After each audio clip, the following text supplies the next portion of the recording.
You're useless. You can't even handle the chores or take care of the kids, let alone pay the AL money.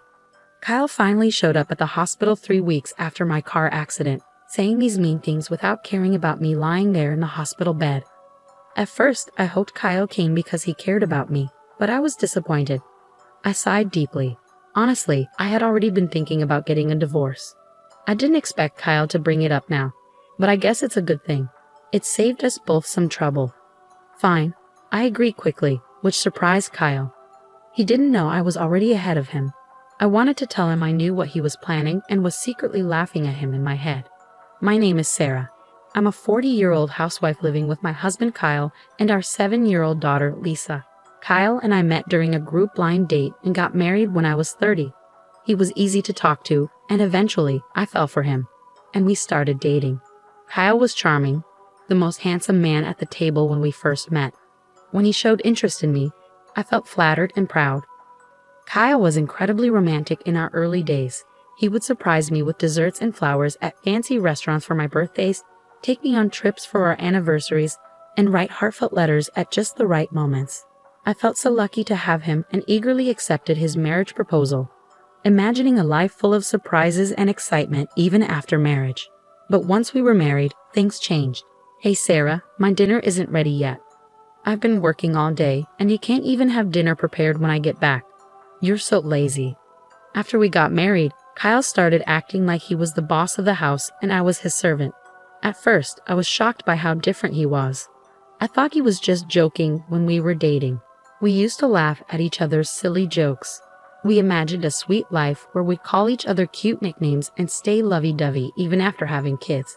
But he wasn't joking. He really treated me like a servant. At first, I laughed it off, thinking he was kidding. But then I realized he was serious. He actually saw me as his caretaker, and that scared me. After we got married, I had to quit my job, and we depended on the money Kyle earned. I was afraid that if I didn't do what he said, he might cut me off financially, so I felt trapped. Honestly, Kyle's income wasn't great. I made more money when I was working. Kyle only finished high school and kept changing jobs. He never stayed at a job for more than a year or two. It seemed like Kyle felt insecure about his background and took out his frustrations on me. I'm sorry I got delayed with some errands, I told him once. Don't make excuses, just hurry up and make it, Kyle replied, sitting down with a cold beer. This became a common scene, but each time I sighed and started cooking. My marriage made me miserable, but I managed to get by. The following year, our daughter Lisa was born, and my days became even more difficult. As expected, Kyle didn't help much with Lisa. However, he would spoil her by buying her any candy or toy she wanted. I tried to raise Lisa properly, so I scolded her when needed, which made her cling to Kyle even more. Lisa, you like Daddy, don't you? Kyle asked her once. Yeah, Daddy is cool. I love Daddy, Lisa replied. I knew it.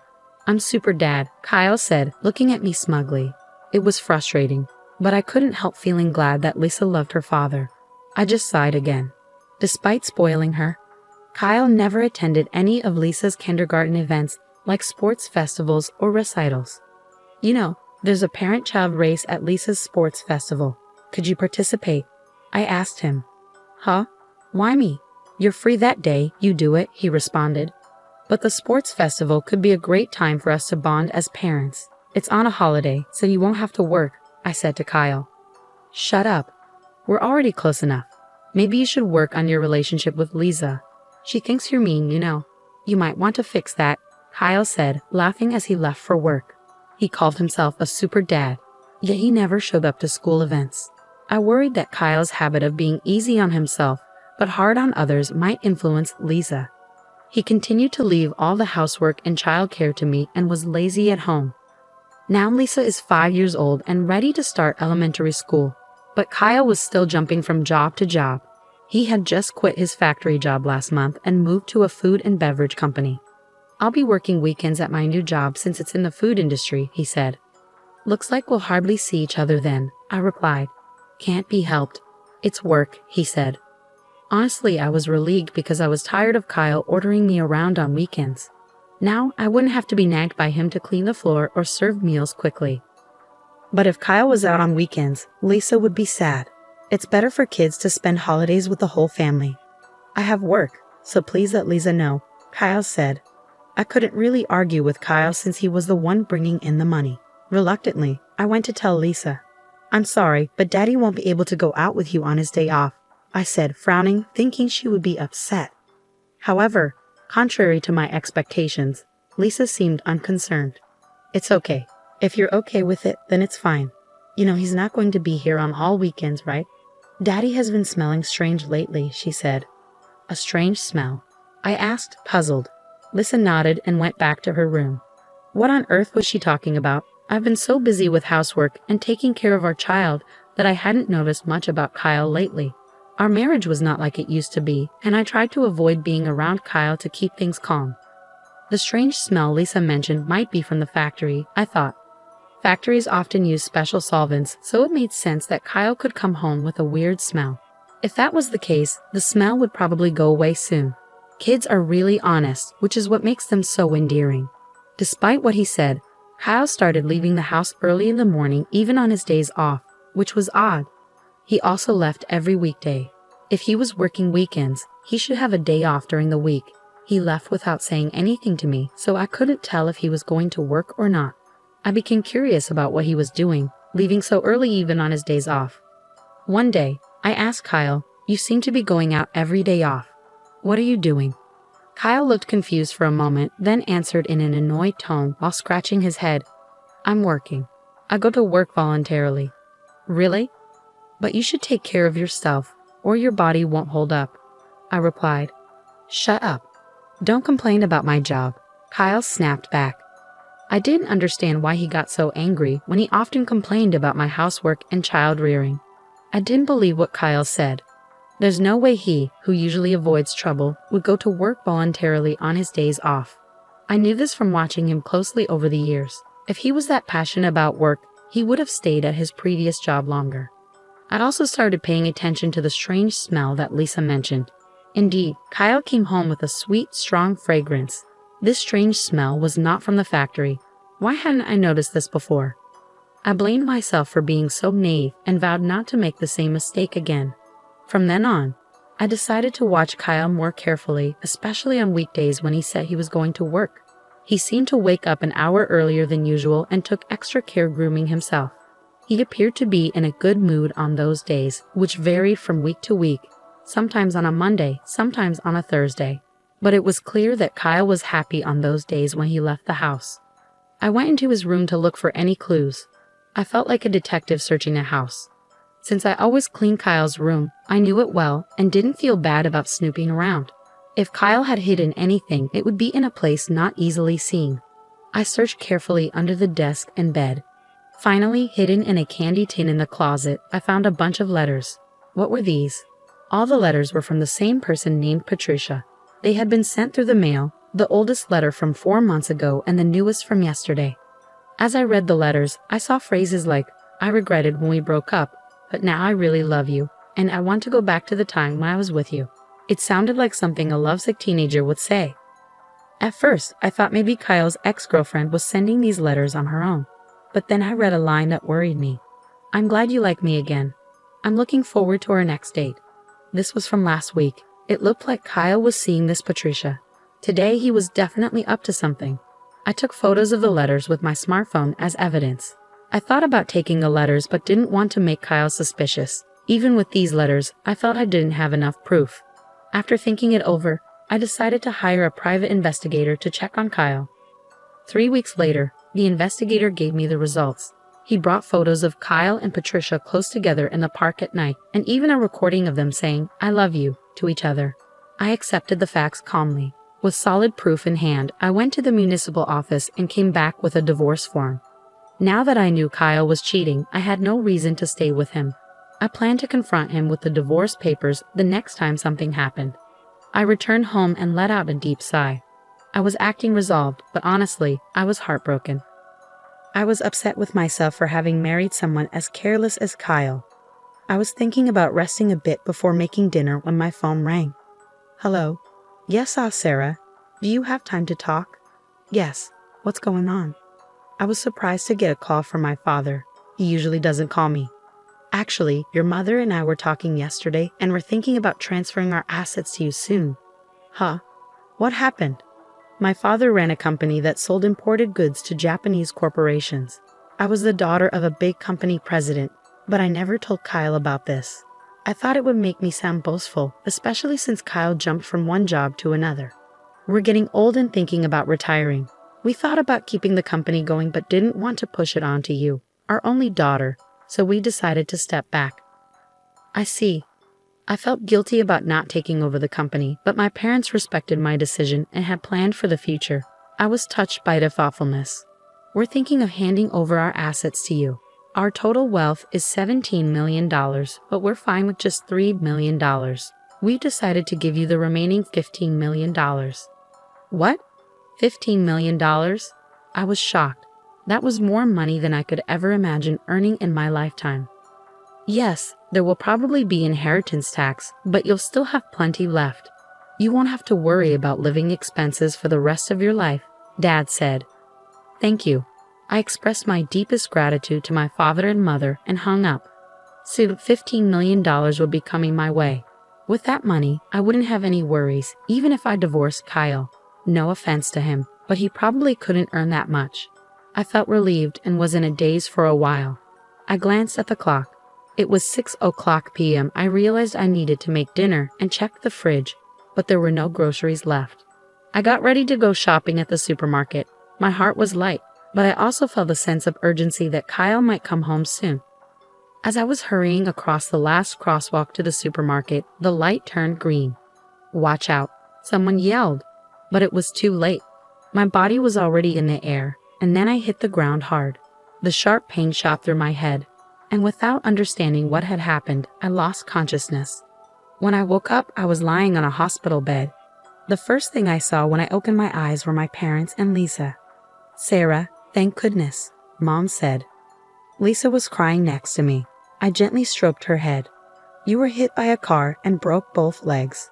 They say it will take 5 months to fully recover. 5 months? I felt dizzy thinking about being out of action for so long. From that day on, I was stuck in a wheelchair. Although the nurses took care of me, I felt frustrated and annoyed because I couldn't use my legs. During my stay in the hospital, my parents and friends visited me. My parents were taking care of Lisa now since Kyle was always at work. I thought that was better for her. I was glad everyone visited, but Kyle never came. I started to doubt his care, thinking, aren't we husband and wife? However, 1 week after I was hospitalized, Kyle finally showed up. Hey, feeling good? Kyle asked sarcastically. Yes, man, it's a mess at home without me, I replied lightly. Kyle always complained about my housework as soon as he spoke, showing no empathy. I sighed, thinking he would be at least a little worried about me. What can I do? I was in a car accident, I snapped back. Kyle looked at me with disdain and said, You're useless if you can't do housework or take care of the child. That's the worst, and you should pay alimony. He said such horrible things to his hospitalized wife. Initially, I had hoped Kyle came to visit out of concern, but he was still disappointing. I sighed deeply. Honestly, I had been thinking about getting a divorce myself. I hadn't expected Kyle to bring it up today, but it saved me the trouble of arguing. Sure, I said, and Kyle looked surprised when I agreed. Unfortunately, I know what you're up to, I wanted to say, laughing inside. Here's a divorce notice. I took out a filled-in divorce form from a bag my mother had brought and held it in front of Kyle's face. You already had this. Kyle was briefly confused, his eyes wide, but then he took the divorce notice from me and filled in his name and address right there. I felt relieved, knowing I wouldn't have to see Kyle's face ever again. I wanted to tell him the feeling was mutual, but I just watched him leave silently. Probably Kyle would remarry Patricia after the divorce. I didn't know what kind of woman Patricia was, but it was sad to think she was going to marry someone as controlling and unpleasant as Kyle. I felt a bit guilty about Lisa, but deciding to leave was something I had thought about for a long time. I promised myself I would take good care of Lisa. A month after Kyle left, my life was peaceful. The time without my husband nagging me felt like heaven. I was released from the hospital and started physical therapy. I decided to stay at my parents' house until my leg healed. My parents were angry at Kyle when they learned about the divorce, but they stopped pressing the issue when I told them I wanted to forget about him. Lisa didn't seem lonely even without her father around and was happily going to elementary school. In the end, Lisa also noticed Kyle's domineering behavior and probably didn't see him as a father anymore. I was convinced that divorcing Kyle was the right decision, but one afternoon, I got a call on my mobile phone. I ignored it when I saw Kyle's name, but the phone kept ringing nonstop.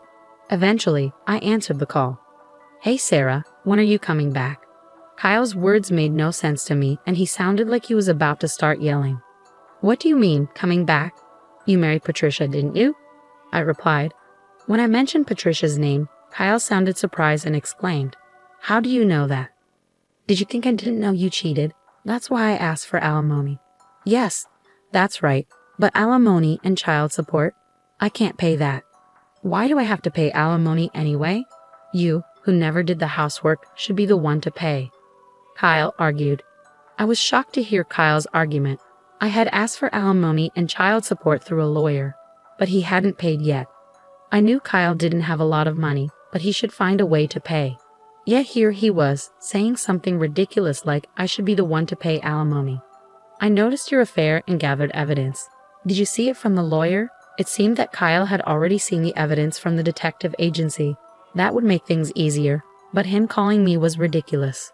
"I wanted a divorce even before I found out about the affair because you never helped with housework or childcare, and you complained all the time.